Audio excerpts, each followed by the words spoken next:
Pakistan cricket team دورہ Australia کا کل سے باقاعدہ آغاز کر رہی ہے، جب پاکستان ٹیم پہلا پریکٹس میچ کھیلے گی جو کہ اس ٹور کا واحد پریکٹس میچ ہوگا۔ 4 روزہ میچ ہے۔ اس میں کیا سیم ایوب کھیلیں گے یا امام الحق؟ دونوں کی کارکردگی اور خاص طور پر امام الحق کی حالیہ جو کارکردگی ہے اس کے اوپر بات کریں گے، اور اس کے علاوہ شاداب خان کو کیا بلیک میلنگ کا سامنا ہے، اور اس کے ساتھ ساتھ پاکستان سپر لیگ کی ڈرافٹنگ کے لیے تبریز شمسی سمیت مزید چند کھلاڑی ایڈ ہوئے ہیں۔ اس کے علاوہ جو 243 یا 253 کھلاڑی تھے غیر ملکی جو کہ رجسٹرڈ ہو چکے ہیں، جن میں 29 غیر ملکی کھلاڑی شامل ہیں، ان کی فہرست میں آپ کے ساتھ پہلے شیئر کر چکا ہوں اس کے بارے میں۔ اب صورتحال یہ ہے کہ پاکستان کرکٹ ٹیم کو آج اشاعیہ دیا گیا پرائم منسٹر کی جانب سے، جس کے نام سے جو پرائم منسٹر 11 ہے اس کے خلاف پاکستان کی ٹیم کل پریکٹس میچ کھیلے گی، اور یہ میچ پاکستان کے لیے بہت زیادہ اہم ہے، اس لیے کہ پاکستان کا دورہ آسٹریلیا ہمیشہ ہی بہت بڑا چیلنج رہا ہے، خاص طور پر ریڈ بال میں پاکستان کو وہاں مسائل کا سامنا کرنا پڑا ہے۔ تو اس لحاظ سے پاکستان اگر اپنی فل اسٹرینتھ ٹیم کے ساتھ بھی اترے تو یہ غلط نہیں ہوگا، بلکہ پاکستان کے پلیئرز کو آسٹریلوی کنڈیشن جہاں پر جو پچیں ہوتی ہیں تیز ہوتی ہیں، گیند باؤنس کرتی ہے، وہاں پر انہیں کھیلنے کا ایک موقع مل جائے گا، پریکٹس کرنے کا موقع مل جائے گا، کیونکہ میچ پریکٹس سے بڑی پریکٹس نہیں ہوتی ہے۔ اس لیے اگر پاکستان کے جو پلیئرز ہیں یا پاکستان کی جو مینجمنٹ ہے وہ چاہے گی کہ فل اسٹرینتھ ٹیم کے ساتھ میدان میں اترا جائے، اس لیے امام الحق اور عبداللہ شفیق کے حوالے سے پہلے ہی کپتان شان مسعود کہہ چکے ہیں کہ ہماری اوپننگ جوڑی سیٹ ہے، اس پر ہم زیادہ چینج نہیں کریں گے۔ ایون کہ خود شان مسعود بھی اب تیسرے نمبر پر کھیلنے کا ارادہ رکھتے ہیں۔ لیکن سوال یہ پیدا ہوتا ہے کہ عبداللہ شفیق اور امام الحق کی جوڑی کے بارے میں جو کہا جا رہا ہے، لیکن کچھ سوالات ضرور ہیں، خاص طور پر امام الحق کے اوپر، جن کی آخری 10 اننگز میں ایک بھی سنچری سامنے نہیں آئی ہے، اور دسمبر 2022 میں وہ آخری سنچری بنانے میں کامیاب رہے تھے، اس کے بعد وہ مسلسل ناکام ہو رہے ہیں۔ ناکام اس سینس میں کہ بڑی اننگز نہیں کھیل سکی، اور اگر کوئی اوپنر مسلسل 10 اننگز میں کوئی سنچری نہیں بناتا تو پھر بہت زیادہ دار و مدار ہوتا ہے، پریشر پڑتا ہے مڈل آرڈر کے اوپر، اور کیونکہ ٹیسٹ فارمیٹ میں طویل اننگز کھیلنا خاص طور پر جو ٹاپ آرڈر بیٹسمین ہوتے ہیں ان کے لیے بہت ضروری ہوتا ہے، اور اس لحاظ سے دیکھا جائے تو امام الحق پر کسی حد تک پریشر ضرور ہوگا۔ لیکن اگر وہ اچھی کارکردگی دکھانے میں کامیاب رہتے ہیں پریکٹس میچ میں، اور غالباً امکان اسی بات کا ہے کہ کم از کم جو پریکٹس میچ ہے اس میں عبداللہ شفیق اور امام الحق اوپننگ کریں گے، اور جو گزشتہ دورہ سری لنکا تھا یہ امام الحق کے لیے بہتر نہیں تھا، 3 اننگز میں صرف ایک 50 بنا سکے تھے جب وہ 50 رنز بنا کر ناٹ آؤٹ رہے تھے، دیگر 2 اننگز میں وہ ناکام رہے تھے۔ اس لیے اگر پریکٹس میچ میں وہ کچھ کلک کر جاتے ہیں تو پرتھ ٹیسٹ میں وہ اعتماد کے ساتھ میدان میں اتریں گے، کیونکہ ٹیم مینجمنٹ نہیں چاہے گی کہ سیم ایوب، جنہوں نے حالیہ قائد اعظم ٹرافی کے 7ویں ٹاپ اسکورر ہونے کا اعزاز پایا تھا، اور ابھی وہ ان کا کیریئر کا ایک طرح سے آغاز ہوا ہے، تو انہیں ایک مشکل ٹور میں ٹیسٹ ڈیبیو کرایا جائے۔ لازمن سی بات ہے، اور اس بار میں بھی کہہ چکا ہوں کہ اتنے مشکل ٹور میں سیم ایوب کو ڈیبیو نہیں کرانا چاہیے، تو مینجمنٹ کی بھی غالباً یہی کوشش ہوگی۔ لیکن اگر پرتھ ٹیسٹ میں امام الحق کی جو کارکردگی ہے وہ صحیح نہیں رہتی ہے، یا پھر پریکٹس میچ میں بھی وہ فیل ہوتے ہیں خدا نہ کرے، تو پھر انہیں مسئلے کا یا ٹیم سے آؤٹ ہونے کا سامنا کرنا پڑے گا، جیسا کہ ان کی ون ڈے فارم پر سوال نشان ہے، شاید وہ ون ڈے جو ٹیم ہے اس میں اپنی جگہ بھی برقرار نہ رکھ سکیں جس طرح کی موجودہ وقت میں سوچ پائی جاتی ہے۔ لیکن پاکستانی چونکہ آگے 1 سال کے لیے کوئی ون ڈے میچ نہیں کھیلنا، تب تک پل سے بہت پانی بہہ چکا ہوگا، بہت ساری چینجنگز آ چکی ہوں گی۔ الیکشن کے بعد جب نیا کرکٹ بورڈ آئے گا تو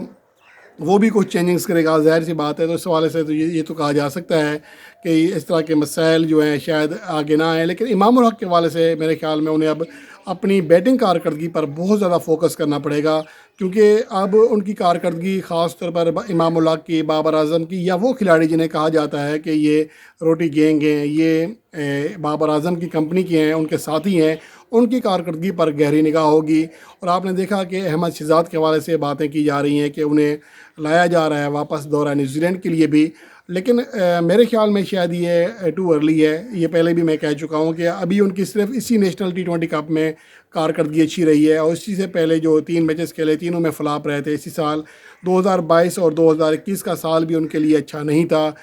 T20 فارمیٹ کے اعتبار سے، اس حوالے سے میں پہلے کہہ چکا ہوں، پاکستان ون ڈے کپ میں بھی ناکام رہے تھے۔ تو 4 ففٹیاں جو لگاتار بنائی ہیں T20 فارمیٹ میں، ان میں سے 3 ففٹیاں چھوٹی ٹیموں کے خلاف تھیں جن کی بولنگ لائن میں کوئی بڑا بولر شامل نہیں تھا. تو یہ چیزیں بھی مد نظر رکھنا چاہیے کہ آپ لاڑکانہ کے خلاف، جموں و کشمیر کے خلاف یا ڈیرہ مراد جمالی کے خلاف اگر آپ 50 بنا کے آتے ہیں تو آپ کی کارکردگی کو یہ کہہ دیا جائے کہ وہ آپ نیوزی لینڈ کے ٹرینٹ بولٹ اور فرگوسن ان کے لیے تیار ہو چکے ہیں. تو میرے خیال میں یہ غلط ہوگا. اور فی الحال ایک جو تبدیلی کی جا رہی ہے سیم ایوب کے حوالے سے، اس کے اوپر تکیہ کیا جائے تو زیادہ بہتر ہوگا. اور اس کے علاوہ شاداب خان کے حوالے سے خبریں آ رہی ہیں کہ انہیں بلیک میل کیا جا رہا ہے، اور یہ چیزیں بدقسمتی سے ہمارے کرکٹ میں ہیں. اس حوالے سے نہ صرف میں اپنے یوٹیوب چینل پر بلکہ جب ہمارا میگزین تھا اسپورٹس لنک، تو اس میں بھی ہم اس حوالے سے ہمیشہ یہ مسئلہ اٹھایا کرتے تھے کہ بہت سارے کھلاڑیوں کو اس صورتحال کا سامنا رہا ہے. بہت سارے سابق بولنگ کوچ تھے یا ہیڈ کوچ وقار یونس، ان سے بھی